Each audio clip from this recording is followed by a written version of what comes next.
Assalamualaikum warahmatullahi wabarakatuh. Bismillahirrahmanirrahim. Alhamdulillahi rabbil alamin. Nahmaduhu wa nasta'inuhu wa nastaghfiruh. Wa na'udzu billahi min syururi anfusina wa min sayyiati a'malina. Man yahdihillahu fala mudilla lahu wa man yudlil fala hadiyalah. Nashhadu an la ilaha illallah wahdahu la syarika lah wa anna Muhammadan abduhu wa rasuluh. Ya ayyuhalladzina amanu taqullaha haqqa tuqatih wa la tamutunna illa wa antum muslimun. Amma ba'du. Hadirin Allah muliakan, alhamdulillah kita panjatkan puji dan syukur kita kepada Allah atas segala nikmat dan karunia yang Allah berikan dan Allah limpahkan kepada kita, khususnya nikmat ilmu yang merupakan pintu gerbang dari seluruh kebahagiaan di dunia maupun di akhirat. Dan yang dimaksud ilmu adalah ilmu nafi', sebagaimana yang dijelaskan Al-Imam Asy-Syafi'i rahimahullahu ta'ala, al-ilmu ma nafa' wa laysa ma hufidh. Ilmu itu yang bermanfaat, bukan yang dihafal semata, walaupun hafalan itu sangat penting.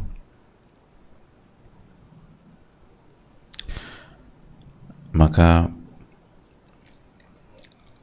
coba evaluasi diri kita, seberapa jauh ilmu kita itu bermanfaat, tanpa meremehkan hafalan tentu saja.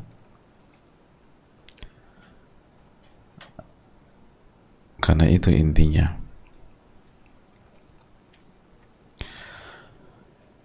Itu yang harus dikejar. Dan untuk mendapatkan ilmu yang bermanfaat, kata para ulama, kita tuh harus memuliakan ilmu. Bahkan ini kunci dari semua keberhasilan. Kata para ulama seperti Al-Imam Az-Zarnuji rahimahullah, ma wasala man wasala illa bil hurmah. Tidak ada keberhasilan orang yang berhasil itu kecuali dengan memuliakan. Memuliakan itu sangat penting. Jadi kalau kita ingin ilmu kita berkah, maka kita harus memuliakan ilmu. Bukan sebatas belajar. Belajar itu bagian dari memuliakan, tapi bukan memuliakan secara seutuhnya. Makanya para ulama tuh mengatakan, hadirin, ilmu itu didapat dengan menunaikan hak-haknya. Jadi ilmu itu punya hak, gak bisa dipelajari dengan ngasal.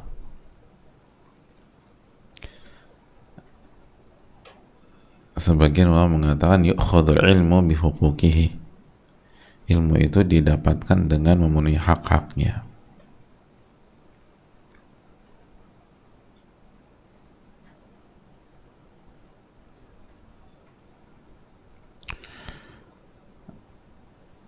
Oleh karena itu, marilah kita punya hak-hak ilmu. Nanti Allah akan kasih hak-hak kita. Kan begitu selalu. Makanya ulama mengatakan, man la yukrimil ilma la yukrimhul ilmu.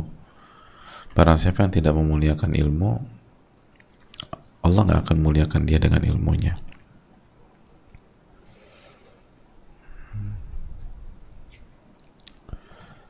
Ini yang perlu kita tanamkan bersama-sama. Makanya kalau kita ingin kita istiqomah, hijrah kita dijaga oleh Allah, maka muliakan ilmu.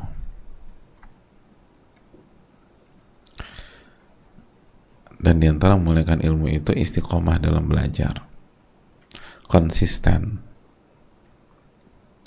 bukan setengah-setengah, bukan bolong-bolong. Tapi capek, ya semua juga capek. Kata Ar-Raghib,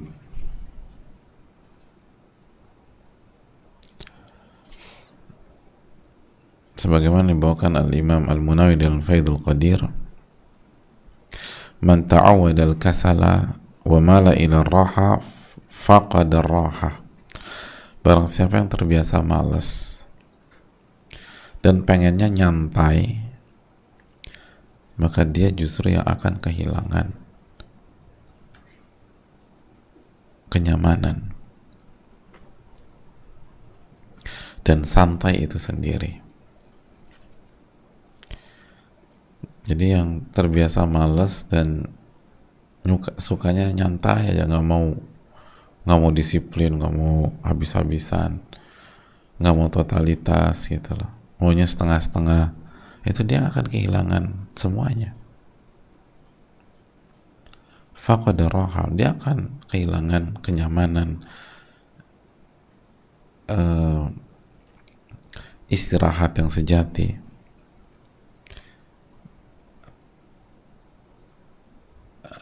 dan lain sebagainya. Gitu. Makanya kata para ulama kan, secara makna belajar itu capek dan melelahkan, tapi hidup sebagai orang bodoh jauh lebih capek dan jauh lebih melelahkan. Gitu. Jadi belajar itu capek dan melelahkan, tapi hidup sebagai orang bodoh itu jauh lebih capek dan jauh lebih melelahkan. Nanti dibohongin orang, ditipu orang, diinjak-injak orang,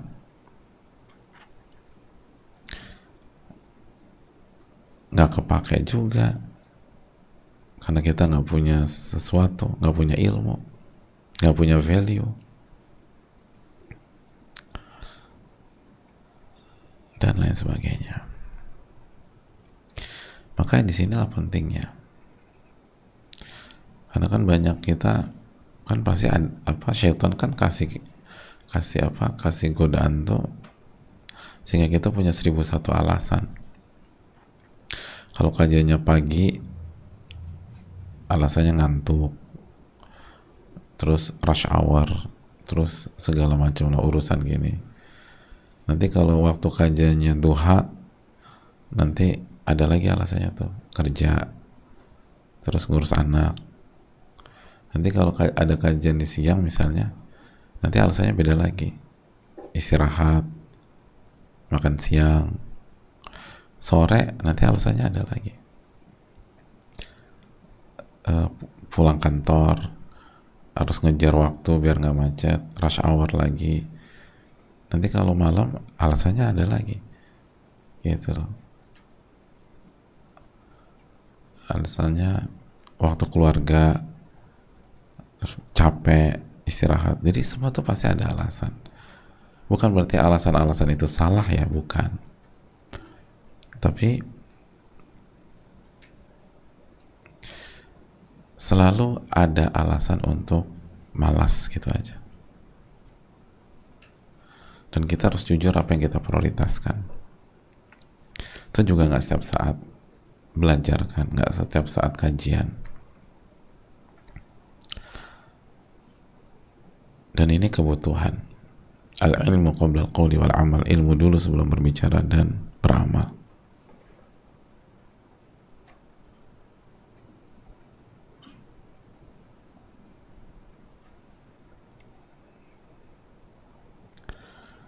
Itu hal yang penting, hadirin.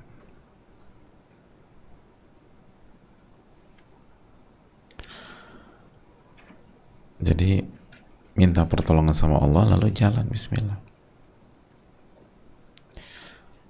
Kan kata Nabi SAW, Qul amantu billah thumma istaqim. Katakan aku beriman kepada Allah, lalu istiqomahlah di atas iman. Itu. Jadi istiqomah itu penting. Oleh karena itu, mintalah pertolongan kepada Allah biar dapat ilmu yang bermanfaat, biar bisa istiqomah, lalu jaga hak-hak Allah, jaga hak-hak Rasulullah SAW, dan marilah kita bersalawat dan mengucapkan salam kepada Rasulullah alaihi salatu wassalam. Allahumma salli wa sallim wa barik wa an'im ala nabiyina Muhammadin wa ala alihi wa sahbihi ajma'in.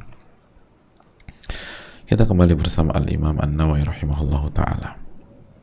Semoga Allah merahmati beliau, orang tua beliau, keluarga beliau, dan semoga Allah subhanahu wa ta'ala merahmati kita semua, seluruh kaum muslimin dimanapun berada, amin ya rabbal alamin. Beliau membawakan hadits Abi Sa'id Al-Khudri radhiyallahu ta'ala an. Mari kita masuk ke hadits ini. Hadirin yang Allah muliakan, Al-Imam An-Nawawi rahimahullahu ta'ala, semoga Allah merahmati beliau, orang tua beliau, keluarga beliau, dan semoga Allah merahmati kita semua dan kaum muslimin. Beliau menyampaikan an Abi Sa'id Al-Khudri radhiyallahu ta'ala anhu anin Nabi sallallahu alaihi wasallam. Dari Abu Sa'id Al-Khudri radhiyallahu ta'ala anhu, dari Nabi sallallahu alaihi wasallam, bahwa Rasulullah SAW bersabda, iyyakum wal julusa bit turuqat. Nabi menyampaikan SAW, kalian tuh jangan duduk-duduk di pinggir jalan. Jadi jangan nongkrong di pinggir jalan, jangan kongko di pinggir jalan. Gitu hadirin. Coba siapa yang punya kebiasaan ini nih? Ini perlu didengar. Iyyakum wal julusa bit turuqat. Kalian jangan dan jauhilah nongkrong di pinggir jalan.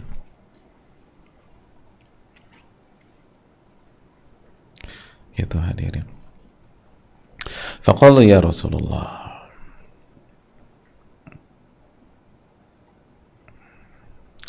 lalu mereka bertanya gitu loh, kalau kita dengar hadis ini pertama kali, kira-kira pertanyaan kita apa? Dan kita suka nongkrong gitu loh, kita anak nongkrong nih, pertanyaan kira-kira apa? Jadi nggak boleh di pinggir jalan Pak Ustadz, jadi di tengah dong? Ya bukan, bisa di tengah jalan. Mereka nggak nanya begitu, tapi pertanyaan mereka, ya Rasulullah, ma lana min majalisina buddun. Ya Rasulullah, kami tuh nggak bisa meninggalkan kebiasaan duduk di pinggir jalan. Jadi kami nggak bisa tinggalkan kebiasaan nongkrong di pinggir jalan, kongko di pinggir jalan. Jadi ternyata sebagian sahabat itu punya pola seperti ini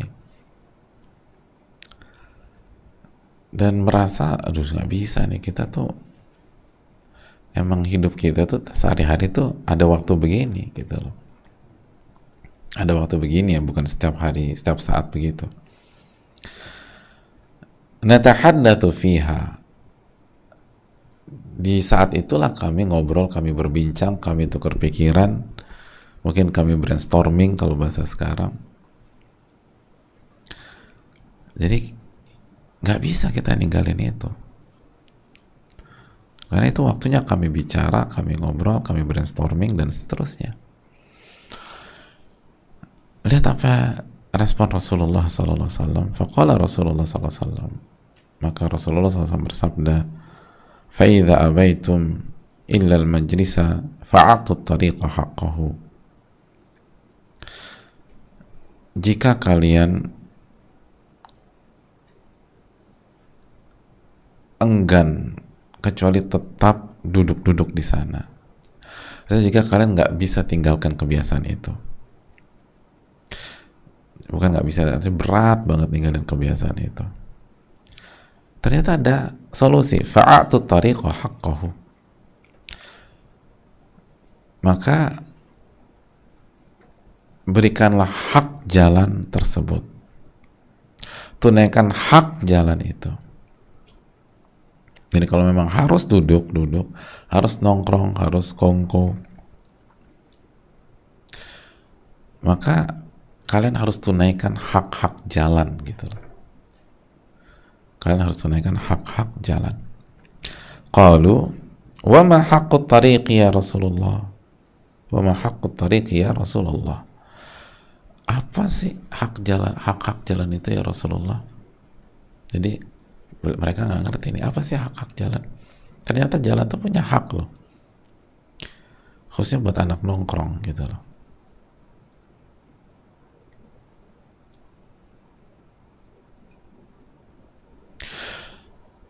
Qala ghaddul basar.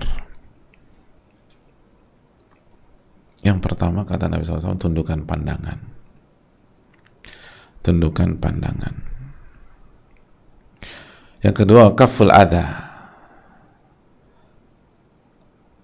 Tahan setiap tindakan mengganggu. Jadi jangan ganggu orang gitu lah. Jangan ganggu siapapun. Yang ketiga, waraddus salam, dan jawablah salam. Yang keempat dan kelima, wal amru bil ma'ruf wa nahyu 'anil munkar. Lakukanlah amar ma'ruf dan nahyun munkar. Muttafaqun alaih. Hadis Bukhari dan Muslim.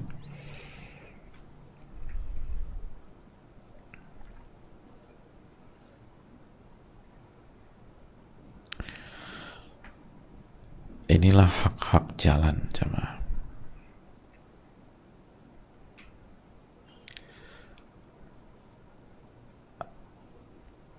Apa pelajaran yang bisa kita petik dari hadis ini? Hadirin Allah muliakan,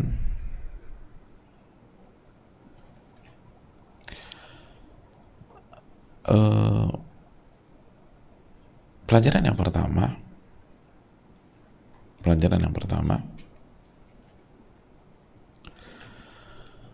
hadis ini memberikan pelajaran kepada kita bahwa Nabi SAW memperingatkan kita agar tidak duduk-duduk di pinggir jalan.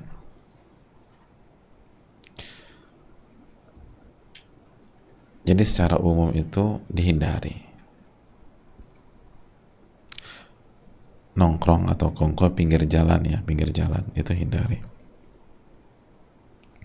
Nabi memperingatkan kita dari hal tersebut. Poin yang kedua, apa hukumnya? Emangnya haram? Dan apa alasannya? Emangnya nggak boleh ya? Ternyata kata para ulama, bukan haram. Sebatas duduknya sih nggak haram. Makanya ini bisa dilihat dari hadis ini. Namun, kata para ulama kita, li'annal julusa ala turuqat yuaddi ila kashfi awratin nas al-dhahib wal-raji wa ila nazar fima ma'ahum min al-agrad allati qad takunu khasatan mimma la yuhibbunahu an yutalli'a 'alaiha ahadun. Jadi kesimpulannya ya, duduk-duduk di pinggir jalan itu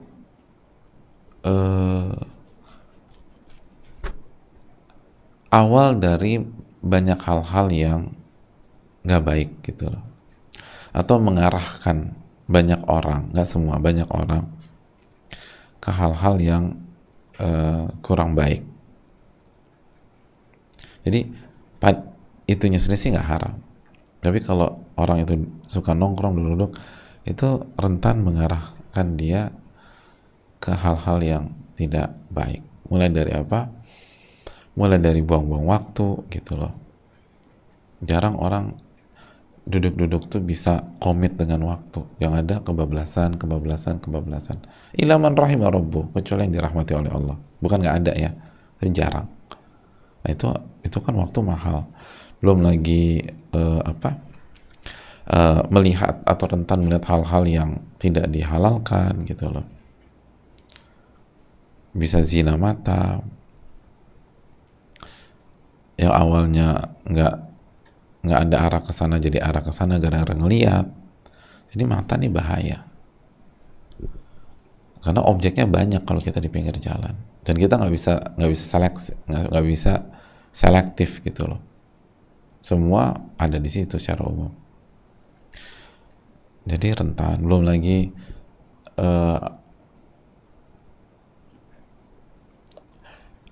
kalau udah ngobrol-ngobrol gitu rentan ngomongin orang, membahas isu-isu yang nggak penting, bahkan fitnah dan lain sebagainya.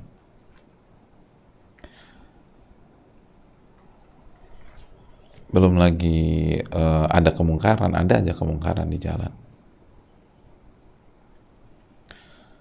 Jadi ada banyak hal yang kurang positif gitu loh kalau kita tuh duduk-duduk di jalan. Itu pelajaran dari salah satu pelajaran dari hadis ini. Nah, pelajaran berikutnya, hadis ini membuka mata kita juga bahwa sebagian para sahabat itu memang punya pola seperti itu. Jadi budaya nongkrong atau kongko itu dari dulu. Oh berarti sunnah ya Pak Ustadz? Ya bukan juga gitu. Tapi di sebatas itu enggak. Kan Nabi SAW minta kita menghindar. Hindarilah. Dan duduk-duduk dan nongkrong-nongkrong di jalan. Di pinggir jalan.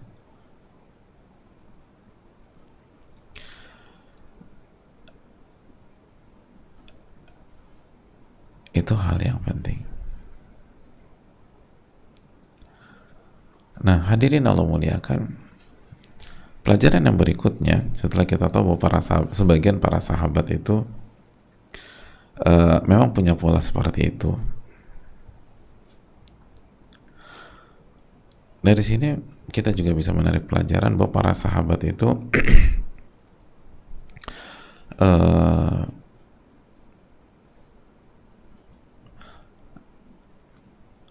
membuka pintu diskusi, dan Nabi SAW juga membuka pintu itu karena mereka mengatakan malana min majalisina buddun natahaddatsu fiha, kita tuh kayaknya nggak bisa ninggalin ini, itu berat banget karena di situ ajang kita bicara, ajang kita berdiskusi, beramah tamah dan lain sebagainya.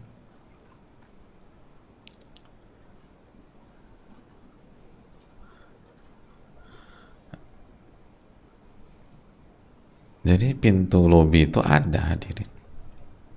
Padahal kan kalau kita pikir nggak mungkin, nggak bisa. Kalau bisa sih bisa aja. Tapi kan berat ninggalin kebiasaan dan seterusnya. Jadi pintu lobi itu kebuka dan Nabi juga membuka pintu itu selama sesuai dengan porsinya.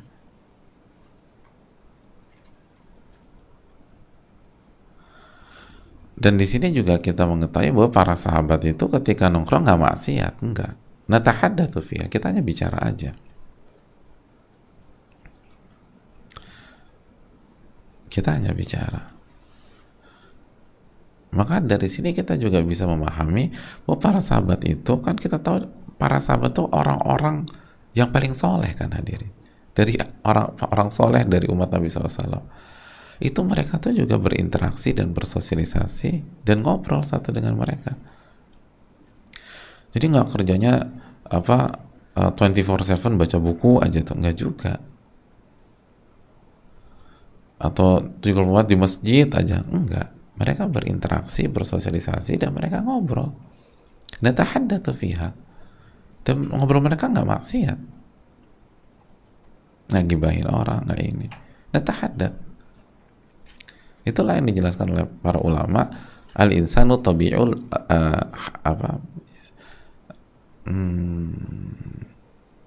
manusia itu adalah makhluk sosial. Makhluk sosial. Emang kebutuhan sosial tuh harus kan, harus disalurkan gitu loh. Punya teman, ngobrol sama teman tuh kebutuhan, apalagi teman yang soleh.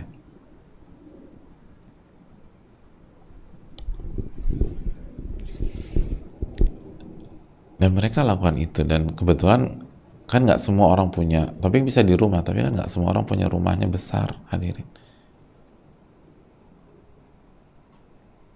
Nggak semua orang bisa menyediakan ruang private. Jadi akhirnya yang dipakai ruang publik gitu loh. Karena itu ada kebutuhan. Jadi mereka punya kebiasaan itu, tapi mereka nggak maksiat. Makanya natahaddatsu fiha. Natahaddatsu fiha. Kita ini bicara aja. nggak yang macam-macam, enggak.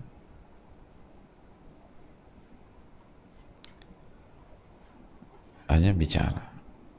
Dan ini menunjukkan bahwa itu dilakukan Nabi SAW, itu dilakukan para sahabat. Lalu pelajaran berikutnya hadirin, kita bisa saksikan di sini bahwa Nabi SAW itu ternyata membuka ruang kepada mereka untuk duduk-duduk dan berbicara sesama mereka.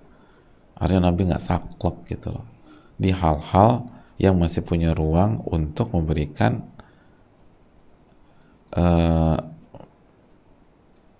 ruang buat para sahabatnya.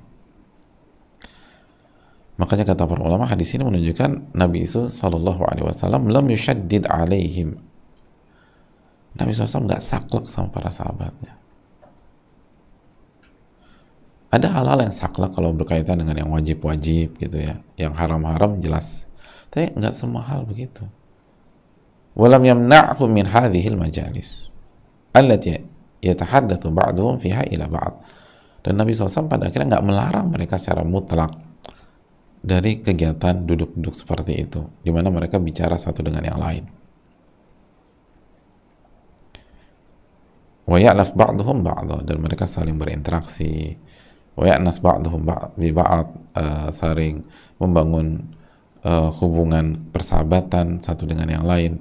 Lam yashqa alaihim fi hadza. Nabi SAW nggak keras sama mereka dalam hal-hal kayak begini. Nggak keras sama mereka. Ini menunjukkan Nabi SAW itu sebagaimana yang Allah firmankan dalam At-Taubah 128 yang sering kita bahas, bil mu'minina raufur rahim.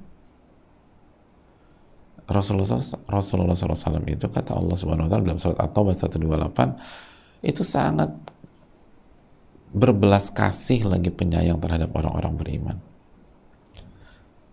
Berbelas kasih dan penyayang. Nabi itu sayang dan berusaha kasih ruang kalau memang nggak haram. Dan ini pelajaran bagi kita hadirin. Kita tuh harus buka ruang buat orang lain selama itu nggak haram. Selama itu bukan maksiat, itu tidak membuat orang meninggalkan yang wajib. Walaupun kita punya standar yang berbeda untuk diri kita misalnya. Jadi kalau kita punya standar yang tinggi, ya udah buat diri kita aja. Orang lain belum tentu bisa. Nggak bisa kita paksakan orang ikut standar kita.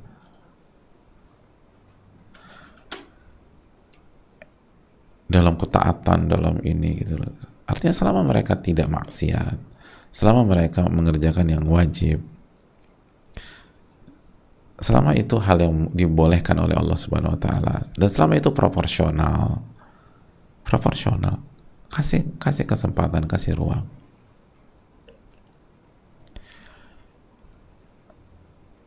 Dulu tuh saya nggak begitu, ya itu Anda, dan alhamdulillah kalau Anda bisa main di level yang tinggi, tapi nggak semua orang bisa main di level seperti Anda.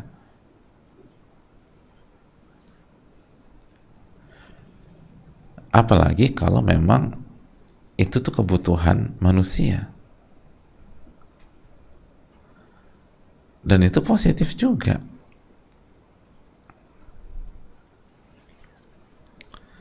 Jadi Nabi SAW itu mengakomodir yang hal-hal demikian. Memang Rasulullah SAW itu raufur rahim, sangat penyayang, pendidik sejati.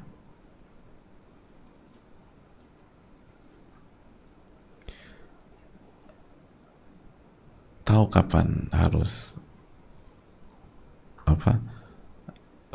saklek, kapan enggak, kapan pintu lobi dibuka, kapan enggak, gitu. Ini Nabi buka. Dan Nabi SAW nggak bilang, kan udah aneh bilang, udah tinggalin itu majelis. Nggak bilang gitu Nabi SAW. Oh, kalau kalian memang nggak bisa tinggalin, ini solusinya.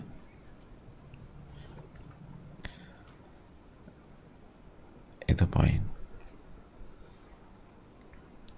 Dan tentu saja proporsional dan memperhatikan tujuannya. Dan pelajaran juga yang bisa kita petik dari sini hadirin, memang kesempatan dan ruang agar sesama orang soleh itu berkomunikasi, berbicara, bersosialisasi itu penting. Penting. Makanya walaupun sebenarnya duduk-duduk atau kongko itu tadi kurang direkomendasi dan rentan terhadap beberapa hal yang tidak baik, tapi kalau memang itu satu-satunya solusi agar sesama orang soleh ketemu, berbicara, berkomunikasi, maka Nabi SAW ACC dengan catatan dan syarat, tentu saja dengan catatan dan syarat. Jadi ini menunjukkan bahwa sesama orang soleh itu harus ketemu, penting ketemu, penting bicara, penting bonding, penting membangun pertemanan dan persahabatan. Gitu. Kan kita sudah bahas hadirin, buat Nabi aja itu ditemani sama Hawariyun dan para sahabat. Dan Hawariyun itu orang-orang benar-benar setia, loyal.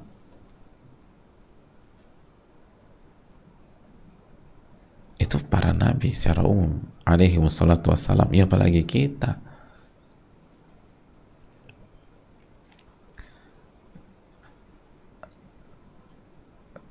Jangan hidup sendiri, buka komunikasilah dengan orang-orang soleh. Dan orang-orang yang berinteraksi itu derajatnya di bawah orang-orang soleh yang berinteraksi dan bersabar. Kata Nabi SAW, al-mu'min alladhi yasbir, al-mu'min alladhi yukhalitun nas wa yasbir ala adahum khairun minal mu'min alladhi la yukhalitun nas wa la yasbir ala adahum. Seorang mukmin yang berinteraksi dengan manusia dan dia bersabar itu lebih baik, lebih afdal, lebih tinggi derajatnya dibanding mukmin yang nggak berinteraksi dengan manusia karena dia nggak sabar. Karena berinteraksi, berbicara dengan manusia, apalagi dengan orang-orang soleh, itu banyak faedahnya. Itu belajar dalam kehidupan real. Kita tuh belajar menjadi pendengar yang baik. Kita belajar berbicara. Kita belajar empati. Kita belajar cinta karena Allah dan benci karena Allah. Kita belajar menasehati.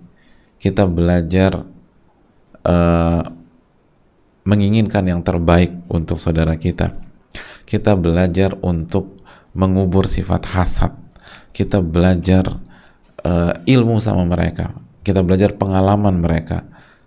Kita belajar beradaptasi. Banyak sekali hadirin. Makanya maslahat ini jauh lebih besar daripada hal-hal yang nggak baik yang bisa lahir dari aktivitas nongkrong. Kan agama kita selalu begitu kan, dijelaskan Asy-Syatibi dalam Muwafaqat atau Ali Izz bin Abdissalam dan para ulama yang lain. Inti agama kita kan tentang maslahat mudarat. Gak mungkin Allah halalkan atau wajibkan atau sunnahkan sesuatu kecuali maslahatnya besar dan lebih besar daripada mudaratnya jika ada gitu. Dan tidaklah Allah mengharamkan sesuatu kecuali karena itu mudarat atau mudaratnya lebih besar daripada maslahatnya jika maslahatnya ada. Itu konsepnya. Jadi sebagaimana dijelaskan para ulama, ketika para sahabat harus duduk-duduk nongkrong atau aktivitas itu dalam rangka berbicara, berinteraksi dan lain sebagainya, lalu diizinkan sama Nabi nggak saklek di sana, tapi Nabi memberikan rambu-rambu dan syarat-syarat, itu menunjukkan bahwa maslahat atau manfaat yang bisa diraih dari duduk-duduknya orang soleh itu sangat besar dan lebih tinggi daripada hal-hal yang nggak baik yang bisa ditimbulkan, dan itu pun dikat-katin sama Nabi SAW, dipager-pagerin, gitu. Makanya ini penting, karena banyak di antara kita berpikir udah penting gue hijrah sendiri, nggak butuh teman, pokoknya enggak. Ini para sahabat aja begitu.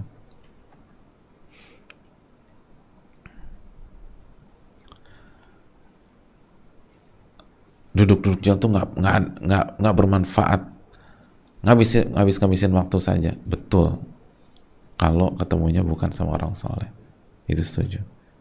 Tapi kalau sama orang soleh dan semua tahu dalil ini, kita nggak lebih warok daripada sahabat Nabi SAW, kan sepakat ya, kita nggak lebih warok daripada sahabat Nabi SAW. Warok tuh ngejaga diri dari dosa, takut terhadap dosa dan seterusnya. Mereka yang paling warok, mereka tuh wali-wali Allah. Tapi sebagai mereka ada yang seperti itu, dan Nabi memberikan kesempatan. Nah, lalu terakhir hadirin, ketika Nabi memberikan kesempatan, bukan berarti Nabi berikan kesempatan secara mutlak, enggak. Tapi beliau kasih syarat. Beliau kasih 5 syarat. Apa saja syarat tersebut?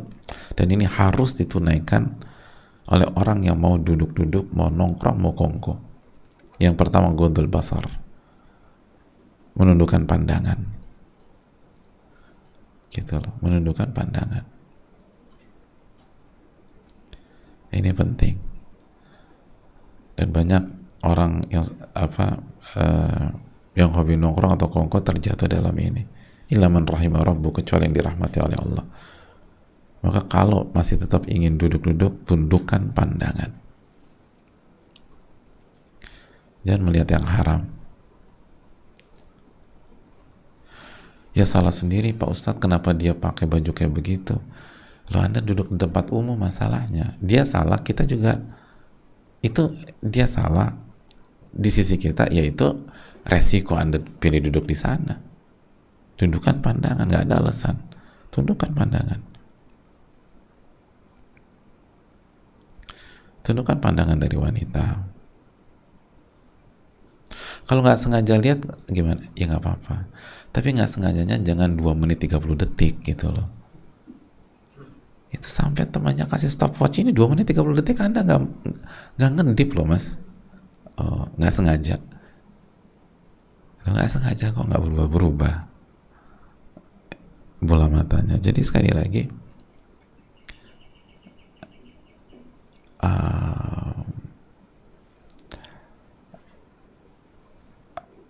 kalau nggak sengaja langsung alihkan, tundukkan dan seterusnya. Jadi tundukkan pandangan, tundukkan pandangan, tundukkan pandangan. Ini perintah Nabi SAW. Kalau masih mau duduk, tundukkan pandangan. Kalau nggak boleh. Kalau enggak, udah kita nggak boleh duduk-duduk di situ.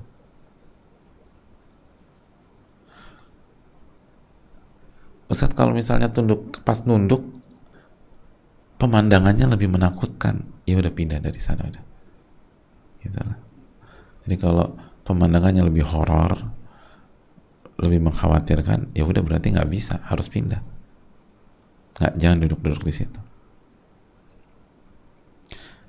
Itu yang pertama. Yang kedua,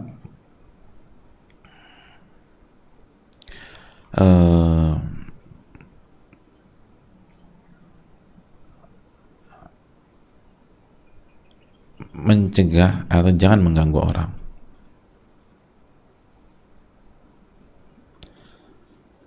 Jangan mengganggu orang.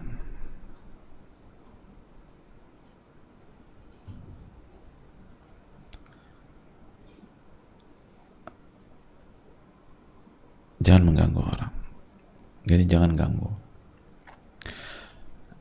Jadi jangan, misal jangan pilih spot yang akhirnya ganggu pengguna jalan, baik pengendara mobil, motor, karena space-nya kita ambil, atau pejalan kaki gitu loh. Orang jalan kaki susah. Pokoknya jangan ganggu. Atau ganggu dengan sikap, dengan ucapan gitu loh. Ada wanita digangguin, ada anak kecil dipalak tuh anak, terus dibully dan lain sebagainya. Nggak boleh. Jadi harus tidak ganggu orang, jangan ganggu siapapun, jangan ganggu siapapun dari ucapan maupun perbuatan. Jangan komentarin orang yang jalan, walaupun misalnya aneh, terus kita pengen buat joke tapi akhirnya ganggu orang, nyakitin perasaan, nggak boleh itu. Udah diem deh. Allah Ta'ala misal. Yang ketiga, raddus salam. Kalau ada yang mengucapkan salam, kita jawab salamnya, raddus salam. Karena sunnahnya adalah yang lewat mengucapkan salam kepada yang duduk gitu kan. Itu kalau yang paling utama adalah yang lewat mengucapkan salam sama yang duduk. Jadi kalau yang lewat mengucapkan salam, kita jawab, jangan didiemin, jawab. Assalamualaikum, waalaikumsalam warahmatullahi. Ini penting. Dan yang keempat dan kelima, al-amru bil ma'ruf wa nahyu 'anil munkar. Mengajak kepada al-ma'ruf, ya kebaikan, dan mencegah kemungkaran. Jadi kalau ada kemungkaran harus dicegah. Dan harus ajak orang berbuat ma'ruf. Jadi kalau harus bicara, ngobrol, itu ajak kepada kebaikan. Jadi pembicaranya nggak boleh gibah, nggak boleh fitnah, nggak boleh ngomongin orang, jangan ngomongin isu-isu. Jelas? Itu bukan tidak mencegah kemungkaran, bahkan kita yang buat kemungkaran di sana. Jadi apa namanya, al-amru bil ma'ruf wa nahyu 'anil munkar. Dan kalau memang ada kemungkaran dari pihak lain, kita harus berusaha mencegah kemungkaran tersebut. Itu tadi, dengan tangan kalau bisa dicegah. Gitu loh. Kalau nggak bisa dengan lisan, kasih tahu ini nggak boleh. Kalau nggak bisa dengan hati. Tapi kalau di situ di tempat itu banyak kemungkaran, lebih pindah. Jangan di situ. Selama masih ada tempat lain, jangan di sana. Kecuali nggak ada tempat lain dan mau nggak mau kita harus di tempat publik itu.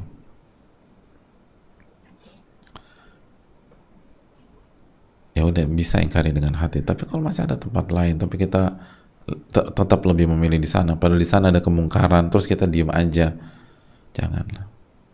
Gimana pertanggungjawaban kita di hadapan Allah? Sama manusia kita bisa cari 1001 alasan, tapi kalau diadili di hari kiamat kan repot. Lebih baik kita cari tempat lain. Kita cari tempat lain. Atau nggak usah duduk-duduk pada saat itu. Cari tempat lain atau cari waktu lain. Karena hak jalan itu kita harus amar ma'ruf nahi mungkar gitu. Jadi sesimpel itu aja. Kan duduk-duduk nggak diwajibkan, bahkan Nabi SAW anjurkan jangan. Tapi kalau kita ingin, tunaikan ini semua. Kalau nggak bisa, jangan. Kalau nggak bisa, jangan. Daripada repot di hari kiamat. Ini yang bisa disampaikan. Jazakallahu khairan, semoga bermanfaat. Kita buka sesi tanya jawab. Wassalamualaikum warahmatullahi wabarakatuh.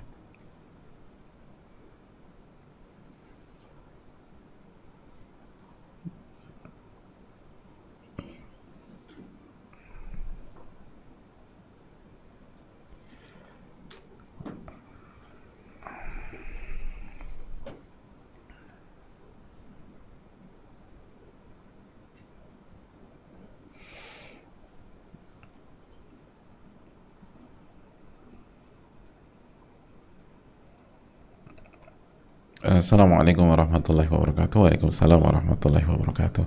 Semoga Allah selalu merahmati Imam Nawawi. Semoga Allah selalu melindungi Ustadz, keluarga, tim, dan seluruh kaum muslimin. Amin ya rabbal alamin. Izin bertanya Ustadz, dalam menasihati anak-anak kami, rasanya sangat sulit untuk meluruskan hati antara melakukan amar ma'ruf nahi mungkar karena Allah dengan meluruskan anak karena emosi, atau juga agar sekedar atau juga agar sekedar mereka mentaati kita, atau karena hawa nafsu kita pribadi. Terkadang kami sampaikan dalil agar mereka mentaati orang tua, tapi ada pikiran apakah ini hanya pembenaran agar kami ditaati. Mohon nasihatnya Ustaz, jazakallahu khairan. Ya, terima kasih atas pertanyaannya. Hadirin Allah muliakan, makanya yang pertama, kita dari awal bab amar ma'ruf nahi munkar itu jelaskan bahwa korelasi bab ini dan bab sebelumnya itu bab nasihat, dan kita jelaskan bifadlillah bahwa dalam melakukan amar ma'ruf nahi munkar itu harus dibangun dari konsep nasihat, yaitu al-ikhlas, as-sidq, al-irada, iradatul khair lil mansuhilah, itu tentang keikhlasan, kejujuran, dan menginginkan kebaikan untuk orang yang kita nasihati, dan membangun hubungan baik. Jadi ini menunjukkan niat harus benar, niat harus ikhlas, niat harus jujur. Jadi amar ma'ruf nahi munkar itu bukan untuk kepentingan pribadi, bukan untuk kepentingan kita sebagai orang tua dalam konteks pertanyaan ini sehingga kita ditaati, kita dituruti dan seterusnya, bukan. Setelah kita pahami ini, poin yang kedua, orang tua kan wajib mendidik agar anak itu jadi anak yang soleh dan terjaga dari api neraka. Allah berfirman dalam surat At-Tahrim ayat 6, ya ayyuhalladzina amanu qu anfusakum wa ahlikum naro. Wahai orang-orang beriman, jaga diri kalian dan keluarga kalian dari siksa api neraka. Qu anfusakum wa ahlikum naro. Dan menjaga dari api neraka, kata Ali bin Abi Thalib radhiyallahu taala anhu, itu dengan mengajarkan agama dan mendidik dan mengajarkan adab bagi mereka, sehingga mereka jadi anak yang soleh. Dan salah satu syarat jadi anak yang soleh dan terjaga dari api neraka adalah birrul walidain. Maka dari sini kita bisa memahami bahwa salah satu tugas besar orang tua adalah mendidik anak agar anak-anak berbakti kepada orang tua dalam rangka taat kepada Allah, bukan memenuhi nafsu kita untuk ditaati. Jadi ini kewajiban sebagai orang tua, sebagai guru, sebagai pendidik, itu harus mengajarkan kepada anak atau anak-anak didik atau murid atau ustadz gitu ya kan, orang tua, guru, pendidik, ustadz, kiai dan lain-lain, adalah mengajarkan mereka agar mereka menjadi orang-orang yang berbakti, yang setia, yang ikhlas, yang berbuat baik, dan seterusnya, untuk kebaikan mereka. Untuk kebaikan mereka, bukan kebaikan orang tua, bukan kebaikan untuk sebatas kebaikan guru atau pendidik atau ustadz atau kiai tersebut. Karena tanggung jawab. Karena kalau mereka nggak berbakti sama orang tua mereka, atau mereka nggak berbakti sama guru mereka, maka mereka nggak berkah, mereka nggak dosa nanti, nggak bersyukur, dan seterusnya. Jadi ini untuk kebaikan mereka. Jadi kalau orang tua nggak didik anaknya untuk jadi anak yang berbakti kepada orang tua, akhirnya anaknya durhaka. Anaknya durhaka, diancam neraka.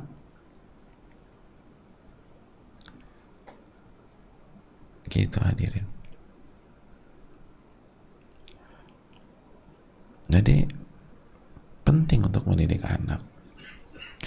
Nah, tinggal di sisi orang tua atau guru atau ustadz atau sisi kiainya menjaga keikhlasan dan niat bahwa ini bukan untuk kepentingan pribadi, tapi untuk kebaikan dari anak-anak kita. Wallahu ta'ala bishawab.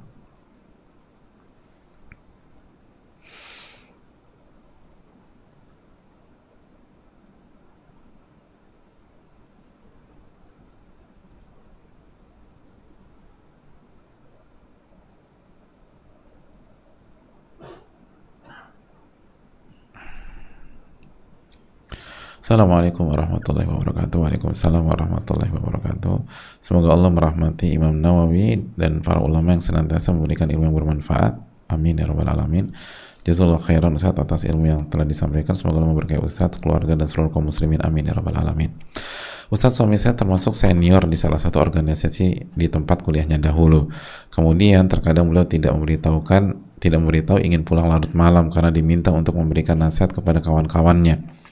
Terkadang suami bilang diskusi dan lain-lain, padahal di dalamnya ada kemungkaran juga.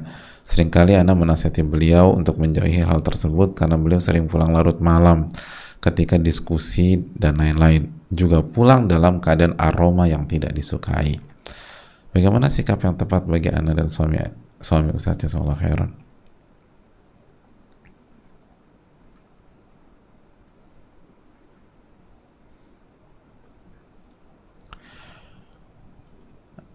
Hadirin Allah muliakan, kemarin kita sudah sampaikan kan bahwa sebelum masalah atau penyakit itu jadi besar, segera diselesaikan, atau bahkan kalau ada indikasi masalah itu segera diselesaikan,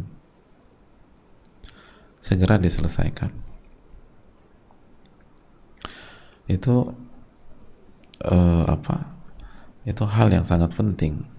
Hadisnya tadi kemarin apa? Dari mana kita ambil? Ya'juj dan Ma'juj, padahal mereka baru keluar setelah terbunuhnya Dajjal, tapi Nabi udah wanti-wanti. Nah, itu penting. Terus juga kalau dalam masalah rumah tangga ya, coba kita lihat surat An-Nisa ayat 128 ketika Allah berfirman, wa ini imra'atun khafat min ba'liha nusyuzan aw i'rada, wa ini imra'atun khafat min ba'liha nusyuzan aw i'rada. Dan apabila seorang istri khawatir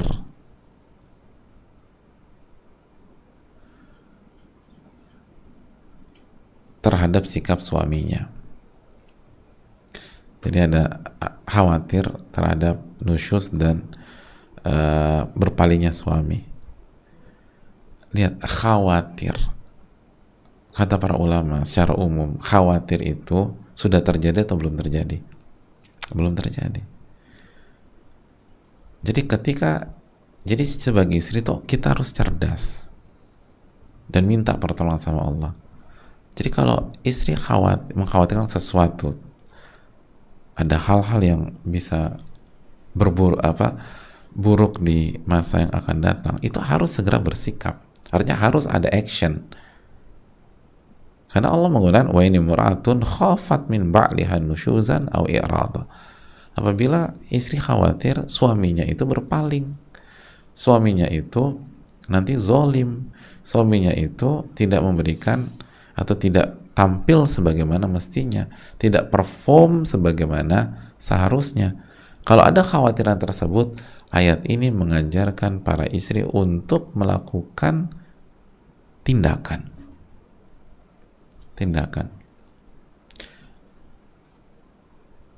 Sampai di situ dulu ya, karena ayat ini agak dalam kalau mau dibahas, tapi setidaknya untuk korelasinya dengan masalah penanya, istri itu harus melakukan tindakan ketika ada indikasi ke arah sana, bukan setelah kejadian, karena seringkali udah terlambat tuh kejadian.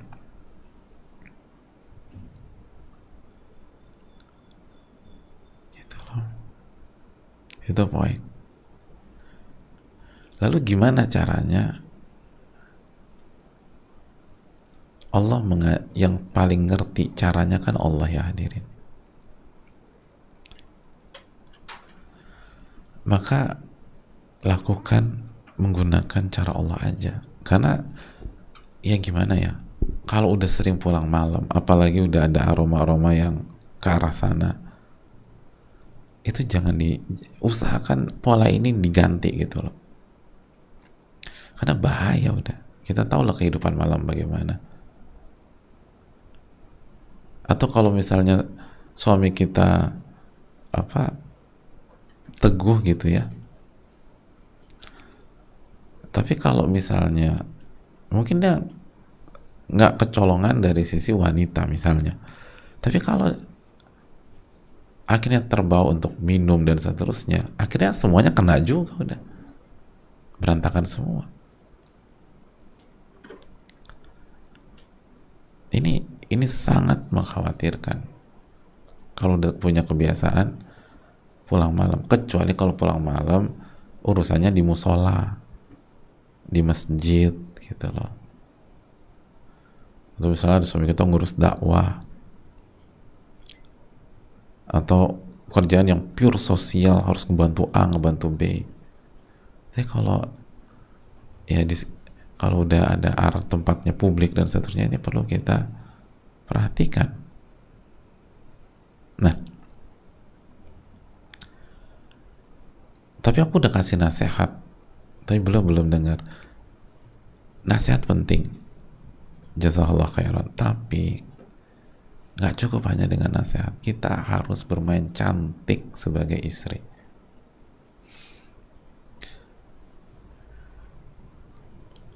Buat rumah itu nyaman bagi suami kita. Gimana caranya suami kita tuh pengennya langsung pulang gitu loh. Dan ini lahir dari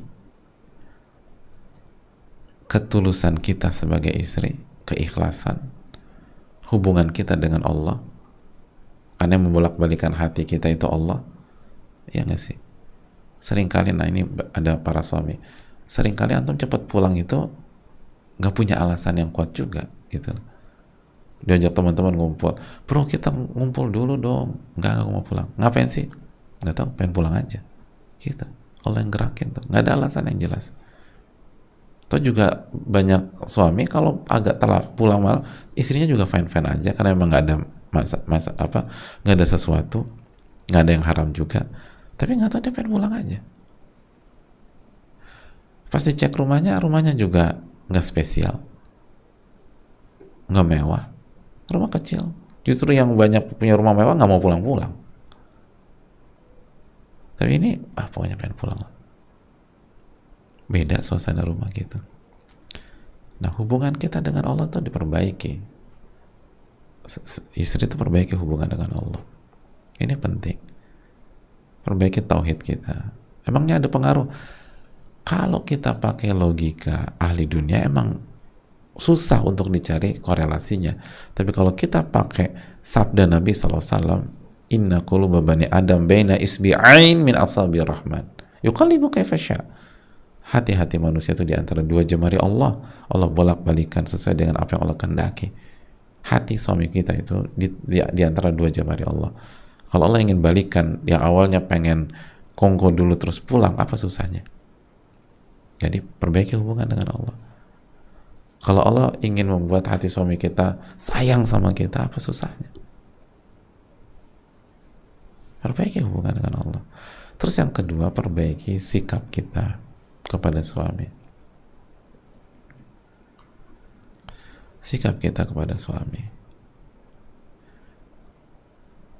Cara kita men-serve suami, dan seringkali sikap jauh lebih penting daripada kondisi fisik kita. Seringkali. Dan itu seringkali dilupakan oleh para istri. Hanya mikir penampilan. Ada banyak suami, istrinya cantiknya luar biasa. Cantiknya ijma gitu loh, nggak ada khilaf gitu loh. Semua laki-laki bilang istrinya cantik, tapi malas ketemu istrinya dan malas pulang. Kenapa? Karena sikap. Ada suami istri biasa-biasa aja, bahkan ijma juga istrinya kecantikannya di bawah istri-istri teman-temannya yang lain, tapi yang lainnya pergi nggak jelas, dianya pulang aja terus. Ya teman-temannya nggak betah di rumah, dia betah banget di rumah. Padahal kalau ada orang ngebandingin gitu ya, istri beliau ini di bawah kecantikan istri-istri yang lain dari teman-temannya itu. Kalau ngumpul-ngumpul gitu ya, satu grup, istri beliau ini yang paling nggak cantik. Tapi justru suaminya yang paling lengket di rumah. Dan itu kasus banyak di masyarakat. Coba perbaiki sikap. Jadikan suami kita sebagai pemimpin. Gitu loh. Ya jangan sampai suami udah disuruh-suruh di kantor disuruh-suruh, pulang disuruh-suruh sama istrinya lagi. Terus bagaimana tuh suami, kesian. Gitu loh.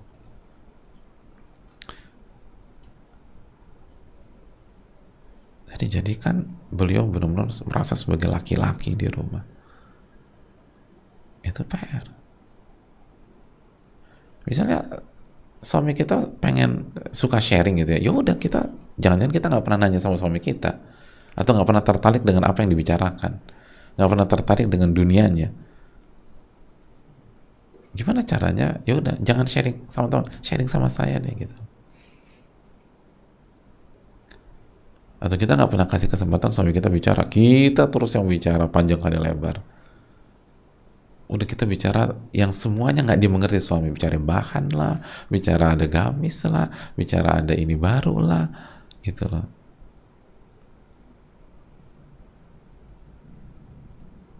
Apalagi kalau ujung-ujungnya nanti minta uang, tambah nggak selera. Jadi itu yang perlu. Baru setelah itu, setelah sikap, baru kecantikan dijaga. Artinya fisik kita dijaga, tampil baik. Secara fisik tampil wangi gitu. Insya Allah tanpa kita harus suruh-suruh pulang, kalau itu kita benar-benar jujur ya, dan pertama kali bangun hubungan dengan Allah, insya Allah suami akan lebih nyaman di rumah. Ketenangan yang diberikan oleh istri itu gak ada tandingannya dibanding pihak-pihak luar hadirin bagi seorang laki-laki. Allah yang berfirman, litaskunu ilaiha. Allah ciptakan istri itu agar laki-laki itu hidup tenang. Hidup tenang. Gak ada yang gak ada tandingannya. Litaskunu ilaiha. Jadi rasa nyaman dan ketenangan yang ada